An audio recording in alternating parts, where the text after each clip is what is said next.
Social media തുറന്നിട്ടുണ്ടെങ്കിൽ ഒരുപാട് വാർത്ത കാണാറുണ്ട് അല്ലേ?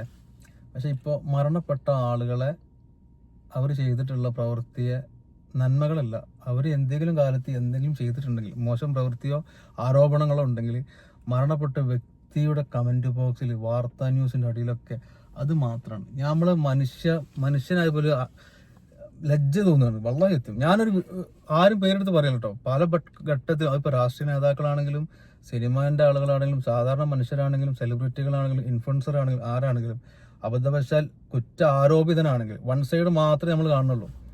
എനിക്കെന്താ പറയാനുള്ളത് മോനെ? ഇത് എനിക്ക് തോന്നുന്നു നമ്മൾ സോഷ്യൽ മീഡിയയിൽ കണ്ടുവരുന്ന ഒരു ട്രെൻഡാണ്. ഏതെങ്കിലും ഒരു ഇൻഫ്ലുവൻസർ അല്ലെങ്കിൽ സോഷ്യൽ മീഡിയയിൽ അത്യാവശ്യം ആളുകൾ അറിയപ്പെടുന്ന ഒരു വ്യക്തി എന്തെങ്കിലും കാരണം കൊണ്ട് പിന്നെ വല്ല കേസിലോ അകപ്പെട്ട് കഴിഞ്ഞാൽ ആ വ്യക്തിനെ എത്രത്തോളം ടാർണിഷ് ചെയ്യാൻ പറ്റുമോ അത്രത്തോളം ടാർണിഷ് ചെയ്യാൻ വേണ്ടിയിട്ട് ഒരു വലിയ അതിൽ ഒരുപാട് എന്താ പറയുക അറിയപ്പെടുന്ന പ്രൊഫൈലുകളുണ്ട്, എന്നാൽ അറിയപ്പെടാത്ത ഫേക്ക് പ്രൊഫൈലുകൾ അടക്കമുണ്ട്. അവരെ വന്നിട്ട് മാക്സിമം അവരെ വ്യക്തിപരമായിട്ട് അധിക്ഷേപിക്കുക, അല്ലെങ്കിൽ അവരെ പിന്നെ എന്താ പറയുക അവർ ചിലപ്പോൾ അറിയാത്ത എന്തെങ്കിലും തെറ്റോ അല്ലെങ്കിൽ അറിഞ്ഞുകൊണ്ട് ചെയ്തൊന്നും ആവില്ല. അല്ല, ആർക്കെതിരെയും ആണെങ്കിലും കുറ്റങ്ങൾ ആരോപിക്കാം.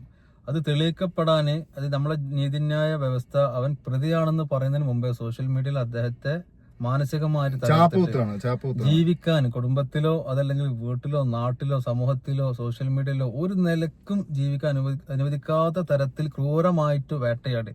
ആ വേട്ടയാടിയതിന്റെ പേരിൽ പല ആളുകളും മനഃപൂർവ്വം ജീവൻ കളഞ്ഞിട്ടുണ്ട്. അതല്ലെങ്കിൽ പലർക്കും മാനസികമായിട്ടുള്ള വൈകല്യങ്ങൾ ഉണ്ടായിട്ടുണ്ട്. പലർക്കും ഇന്ന് ജീവിക്കാൻ പറ്റാത്ത അവസ്ഥകളുണ്ട്. മരണപ്പെട്ടിട്ടും അവരെ പിന്നും അതിന്റെ പേരിൽ വേട്ടയാടിക്കൊണ്ടിരിക്കണം. ഞാൻ ആരായിട്ടോ മതം അതിൽ ചേർക്കണില്ല, രാഷ്ട്രീയം ചേർക്കണില്ല. നമുക്ക് വളരെ മനുഷ്യന്റെ നിലയിൽ നാണം കെട്ട പ്രവൃത്തി എന്ന് പറയാറുള്ളൂ. നമുക്ക് പ്രതികരിക്കലുണ്ട്, ഞങ്ങൾ വീഡിയോ ചെയ്യാറുണ്ട്, പ്രതികരിക്കലുണ്ട്, നമ്മുടെ അഭിപ്രായങ്ങൾ പറയലുണ്ട്. ഒരിക്കലും ഒരു വ്യക്തിയുടെ പേഴ്സണൽ ലൈഫിൽ ഇടിച്ചു കയറാറില്ല. അതായത് വ്യക്തിപരമായിട്ടുള്ള അധിക്ഷേപങ്ങളിലേക്ക് പോകാതെ ആ വിഷയത്തിന്റെ മെറിറ്റിൽ നിന്ന് സംസാരിക്കാൻ മാക്സിമം എല്ലാവരും ശ്രദ്ധിക്കുക എന്നുള്ളതാണ്. പണ്ട് കുഞ്ചനമ്പേർ പാടിയിട്ടുണ്ട്, എന്തെന്നറിയോ? 2-4 ദിനം കൊണ്ടൊരുത്തനെ തണ്ടിലേറ്റി നടത്തുന്നതും ഭവാൻ, മാളിക മുകളേറിയ മന്നന്റെ തോളിൽ മാറാപ്പ് കയറ്റുന്നതും ഭവാൻ. അതായത് ഇത്രേ ഉള്ളൂ, സിമ്പിളായിട്ട്. ആ ഒരു വ്യക്തിനെ ഏതെങ്കിലും ഒരാളെ പിന്നെ എന്താ പറയാ ഏതെങ്കിലും ഒരു ആളെ പിന്നെ തലയിൽ കൊണ്ട് നടക്കുന്നതും അവരാണ്. ആ ഒരു വ്യക്തിനെ ഭൂമിയിലേക്ക് പാതാളത്തിലേക്ക് അടിച്ചു താഴ്ത്തുന്നതും. അതെ, ഒരു നന്മ ചെയ്തിട്ടുണ്ടെങ്കിൽ അവൻ ആകാശത്തോളം ഉയർത്തതും സോഷ്യൽ മീഡിയയാണ്. അവന്റെ ഭാഗത്തുനിന്ന് ഒരു നെഗറ്റീവ് ഫീൽ ചെയ്താൽ അവനെ ഭൂമിന്റെ അടിയിലോട്ട് താത്തിയിട്ട് അവനെ ഒരിക്കലും ഉയരാൻ പറ്റാത്ത അത്തരം അവന്റെ ജറകള് പറിച്ചു കളയുന്നതും ഈ സോഷ്യൽ മീഡിയയാണ്. ഉയരാൻ ശ്രമിക്കും തോറും അവനെ വീണ്ടും ചവിട്ടി അതായത് ഒരു സമൂഹത്തിന് മുമ്പിൽ അല്ലെങ്കിൽ എന്താ പറയാ ഒരു വലിയ വിഭാഗം ആളുകൾക്ക് മുമ്പിൽ അവൻ എന്തോ വലിയ തെറ്റുകാരനാണ്, അല്ലെങ്കിൽ അവൻ എന്തോ വലിയ ഒരു ആരോപണം വന്ന ഉടനെ തന്നെയാണ് ഈ കാര്യങ്ങളൊക്കെ. അത് നമ്മൾ വൺ സൈഡ് മാത്രമേ കേൾക്കുന്നുള്ളൂ. പിന്നെ ആ വൺ സൈഡ് കേട്ടത് അത് മാത്രമാണ്. ഈ മാധ്യമങ്ങളും തന്നെ അതിന്റെ റൈറ്റ്, അതിന്റെ എന്താണ് സംഭവിച്ചതെന്ന് പോലും പിന്നീട് ആ വാർത്തന്റെ പിന്നാലെ പോകുന്നത് ആരും ഇല്ലല്ലോ. വളരെ കുറച്ച് മാധ്യമങ്ങളാണ് പിന്നീട് എന്ത് സംഭവിച്ചു ആ വാർത്ത സത്യാവസ്ഥ അന്വേഷിച്ച് അതിനെ ഫോളോ അപ്പ് ചെയ്യണ ഒരു മാധ്യമങ്ങളും ഇല്ല. ഇപ്പൊ ഉദാഹരണത്തിന് എനിക്കെതിരെ എന്തെങ്കിലും ഒരു ആരോപണം വരികയാണ്, ആരോപണം വന്നിട്ടുണ്ടെങ്കിൽ അതുകൊണ്ട് ഹൈലൈറ്റ് ചെയ്തിട്ട് അവർക്ക് അവരുടെ റീച്ച് മാത്രമാണ് അത് കൊടുക്കും. അതിന് വേറെ കാരണമുണ്ട്. കാരണം അത്യാവശ്യം ഫെയിമിൽ നിൽക്കുന്ന ഒരു പ്രൊഫൈലാണ്. ആ പ്രൊഫൈലിനെ കയറി അറ്റാക്ക് ചെയ്ത് കഴിഞ്ഞാൽ അതിലേക്ക് കൂടുതൽ മീഡിയ അറ്റൻഷൻ, അതിലേക്ക് കൂടുതൽ ഓഡിയൻസിന്റെ അറ്റൻഷൻ കിട്ടുന്നുള്ളത് കൊണ്ടാണ് ഇപ്പോ ഒരു ആരോപണം വരുന്ന ഉടനെ തന്നെ ഇപ്പൊ ഏതെങ്കിലും അറിയപ്പെടുന്ന ഒരു ഇൻഫ്ലുവൻസർ ഒക്കെ ആയിരിക്കും അറിയപ്പെടുന്ന ഇൻഫ്ലുവൻസർ, സെലിബ്രിറ്റി ആണെങ്കിലും സിനിമ ഏത് വിഭാഗത്തിലും അവർക്ക് ഇരയാണ്. അതെ, വേട്ടക്കാരേക്കാൾ അവർക്ക് വേട്ടക്കാരന്റെ ഒപ്പം നിൽക്കുമ്പോൾ അവര് ഇരക്കൊപ്പം നിൽക്കും. വേട്ടക്കാരന്റെ കൂടെ നിന്നിട്ട് ഇരയുടെ കൂടെയാണെന്ന് സാധിപ്പിക്കണമെങ്കിൽ നമുക്ക് ഫീൽ ചെയ്യും.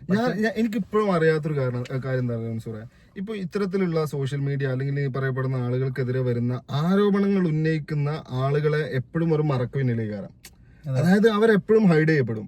ഈ ആരോപണ വിധേയരായിട്ടുള്ള ആളുകൾ മീഡിയക്ക് മുമ്പിലോ അല്ലെങ്കിൽ അല്ലെങ്കിൽ ആരോപണ വിധേയരായിട്ടുള്ള ആളുകൾ മറക്ക് മുന്നിൽ വരും. ഇപ്പോ ഒരു സോഷ്യൽ മീഡിയ ഇൻഫ്ലുവൻസർക്കെതിരെ ഏതെങ്കിലും ഒരു സ്ത്രീ ആരോപണം ഉന്നയിച്ചു കഴിഞ്ഞാൽ വലിയ വാർത്തയാണ്. ഇന്ന ഇൻഫ്ലുവൻസർക്കെതിരെ ആരോപണമായിട്ട് ഒരു സ്ത്രീ രംഗത്ത്, അല്ലേ? അവർക്കൊരു പ്രത്യേക പരിഗണന, അല്ലെങ്കിൽ ആരോപണം ഉന്നയിക്കുന്ന ആളുകൾക്ക് ഒരു പ്രത്യേക തീർച്ചയായിട്ടും ആ ഒരു നിയമം നമ്മൾ ആ ഒരു കാഴ്ചപ്പാട് മാറുന്നതാണ്. ആരോപിക്കപ്പെടുന്ന വ്യക്തിക്കും ആരോപണം ഉന്നയിക്കുന്ന വ്യക്തിക്കും രണ്ടുപേരും കുടുംബമുള്ളതാണ്. രണ്ടുപേർക്കും മാനം, ഒരേ അഭിമാനം പ്രിവിലേജ് ആണെന്നാണ് ഞാൻ വിശ്വസിക്കുന്നത്. തീർച്ചയായിട്ടും രണ്ടുപേർക്കും ഒരേ പ്രിവിലേജ് ആണ്. രണ്ടുപേരുടെയും ഓടുന്നത് രക്തം തന്നെയാണ്. രണ്ടുപേർക്കും മജ്ജയും മാംസയും ചോരയും നീരുള്ള മനുഷ്യരാണ് ഇരയും വേട്ടക്കാരനും. അപ്പൊ അതുകൊണ്ട് തന്നെ ഈ നമ്മളെ ഈ ചില നിയമങ്ങളും അതുപോലെ തന്നെ കാഴ്ചപ്പാടൊക്കെ രണ്ടും ഒരേ പ്രിവിലേജ് കൊടുക്കുക, ആരോപിതരെയും കാണിക്കുക, ഇരയായപ്പെട്ട സ്ത്രീകൾ രണ്ടാളും കാണിക്കണം അല്ലെ. സ്ത്രീകൾക്ക് മാത്രം ഏത് സ്ത്രീക്കും ഒരു പുരുഷനെ എത്രയും പെട്ടെന്ന് തളർത്താൻ പറ്റും. അതും ആരോപണങ്ങൾ, ഊഹാപോഹങ്ങളുടെ പേരിലാണെങ്കിലും ശരി, ഇനി പ്രൊപ്പഗണ്ട എന്താണെങ്കിലും ശരി. പക്ഷെ തകർക്കപ്പെടുന്നത് ഒരു കുടുംബമാണ്. വീഡിയോ ചെയ്യുമ്പോൾ കമന്റ് ബോക്സ് നോക്കിയിട്ട് നമ്മുടെ അഭിപ്രായങ്ങളും നിലപാടും മാറ്റാൻ തുടങ്ങിയിട്ടുണ്ടെങ്കിൽ ഈ സോഷ്യൽ മീഡിയ പ്രൊഫൈലിൽ ഉണ്ടാവുകയും ചെയ്യില്ല. മനഃപൂർവ്വം ബാഡ് കമന്റ് ഇടുന്ന ആളുകൾക്ക് അതേ രീതിയിൽ തിരിച്ചടിക്കാൻ പറ്റും. കാരണം ജെന്യൂൻ ആയിട്ടുള്ള ഐഡിയ ആണെങ്കിൽ, അതല്ല ഫേക്ക് ഐഡിയ ആണെങ്കിൽ അവർക്കും ഉണ്ട് തന്തിയും തള്ളിയൊക്കെ. ഈ ഫേക്ക് ഐഡിയിൽ വന്നിട്ട് തന്തൊക്കെ വിളിക്കുന്ന ആളുകൾക്കും ആരോപണങ്ങൾ വെറുതെ ഉന്നയിക്കുന്ന ആളുകൾക്കും അവർക്ക് ഇപ്പോ മതവും മതചിഹ്നങ്ങളും നോക്കിയിട്ടാണ് ഇപ്പൊ നമ്മൾ വിലയിരുത്തുന്നത് അല്ലെ. ഇന്നിപ്പോ ഒരു പ്രത്യേക ചാനലിൽ പേര് പറഞ്ഞില്ല, അവർ ആഘോഷിക്കുകയാണ്. ഒരു ഇൻഫ്ലുവൻസർ മരണപ്പെട്ടപ്പോൾ അതിൽ പോസ്റ്റ്മോർട്ടം റിപ്പോർട്ടിന്റെ പേരിലാണെങ്കിലും ശരി, അവന്റെ ഫ്യൂച്ചർ അല്ലെങ്കിൽ അവന്റെ പാസ്റ്റ്, അതിന്റെ ഭൂതകാലത്തിൽ അവൻക്കുള്ള കേസുകളെ പറ്റിയിട്ടൊക്കെ ചർച്ച ചെയ്തിട്ടൊക്കെ ഇരിക്കുന്നുണ്ട്. അതിന്റെ ആവശ്യമില്ല. ആ സബ്ജക്ട് അവിടെ ക്ലോസ് ആണ്. അതെ, ആ ഒരു ഇൻഫ്ലുവൻസറിന്റെ മരണം അതിലേക്ക് നയിച്ചിട്ടുള്ള കാരണം അതെന്താണെന്നുള്ളത് ഇപ്പോഴും ഹിഡൻ ആയിട്ട് കിടക്കുന്നു. 2 ദിവസം മുമ്പ് ആലപ്പുഴയിൽ ഇതേപോലെ ഒരു ഇൻഫ്ലുവൻസർക്കെതിരെ ഒരു ആരോപണം വരികയും ആ ഇൻഫ്ലുവൻസറെ പോലീസ് അറസ്റ്റ് ചെയ്യുകയൊക്കെ ചെയ്തിട്ടുണ്ട്. അപ്പോഴും ആ ഒരു ഇൻഫ്ലുവൻസർക്ക് എന്താ പറയാ, ഒരു പരിഗണന നമ്മളെ സോഷ്യൽ മീഡിയ അല്ലെങ്കിൽ പരിഗണന നമ്മുടെ മാധ്യമങ്ങൾ കൊടുക്കുന്നില്ല എന്നാണ്. ഇൻഫ്ലുവൻസറുടെ ചിത്രം വളരെ കൃത്യമായിട്ട് വലിയ രീതിയിൽ ഇൻഫ്ലുവൻസർക്ക് ഒരു ചിത്രം കൊടുത്ത് തന്നെ വാർത്ത കൊടുക്കുന്നു എന്നുള്ളതാണ്. അപ്പോൾ ഇതിന്റെ നമുക്ക് പറയാനുള്ളത് ഇത്രയേ ഉള്ളൂ. ആരോപണം ഉന്നയിക്കാം, നമുക്ക് എന്താ പറയാ, നമ്മുടെ അഭിപ്രായങ്ങൾ പറയാം.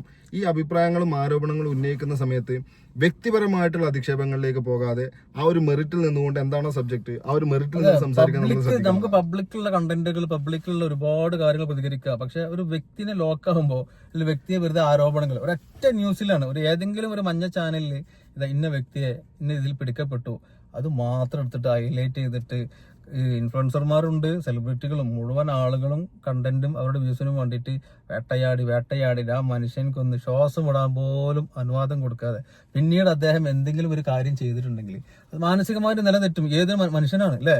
വേട്ടയാടി അദ്ദേഹത്തിന് ഒരു പബ്ലിക് മീഡിയക്ക് മുമ്പിലോ ഒരു സോഷ്യൽ മീഡിയയിൽ വരാൻ പറ്റാത്ത രീതിയിൽ ക്രൂരമായിട്ട്, സോഷ്യൽ മീഡിയക്ക് മുമ്പിലല്ല, നമ്മുടെ അയൽവാസികളുടെ മുമ്പിൽ പോലും എന്താ പറയാ, വന്ന് അവരെ ഫേസ് ചെയ്യാൻ പോലും പറ്റാത്ത ഒരു സാഹചര്യം, ഒരു സിറ്റുവേഷൻ ഉണ്ടാവും എന്നുള്ളതാണ്. വാർത്തകൾ കൊടുക്കുക, അതുപോലെ തന്നെ വാർത്തയുടെ മെറിറ്റ് അറിഞ്ഞുകൊണ്ട് വ്യക്തിപരമായിട്ടുള്ള അധിക്ഷേപങ്ങൾ ഇല്ലാതെ വാർത്തകൾ കൊടുക്കാൻ ഏറ്റവും കൂടുതൽ നരകത്തിൽ ഉണ്ടാവില്ല മാധ്യമക്കാരായിരുന്നു.